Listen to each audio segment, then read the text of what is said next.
So the biggest challenges that I see insurance carriers facing today, the number one challenge that I would say is talent, which I have talked about before as well with you and others, that this divide that is coming as a result of the imminent retirements is going to be pretty significant, and we don't have enough young people that are joining this industry, or even experienced people joining the industry, that can help close that talent gap. So that'll be the number one thing.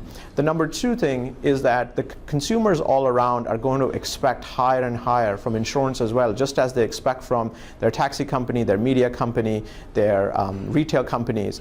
And insurance, as you know, is a very traditional business, has a lot of legacy infrastructure. So the challenge will be, how do insurance companies adopt the new technologies and put them in their legacy infrastructure and actually make it seamless for that consumer? So that, I believe, will be the second biggest challenge. The third biggest challenge that I see for the insurance industry is about mindset.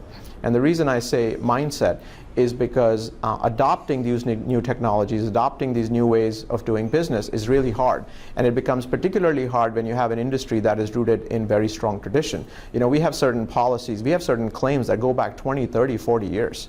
So to make sure that we can actually move to this new way of doing business is going to require a tremendous change of this mindset. So the opportunities for us, the world is getting more complex every single day.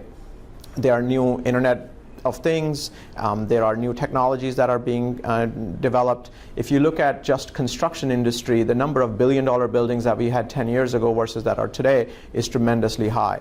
So customers, whether they are corporate customers or individual consumers, are going to look for insurance coverages that can help them achieve coverage of their exposures. That's number one.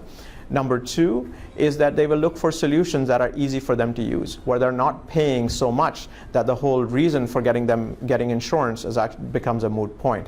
So I think those are the kind of things that they will be looking for. So it's up to us in the industry that we can develop products and solutions that can help make it work for what the customers and consumers will expect in the future.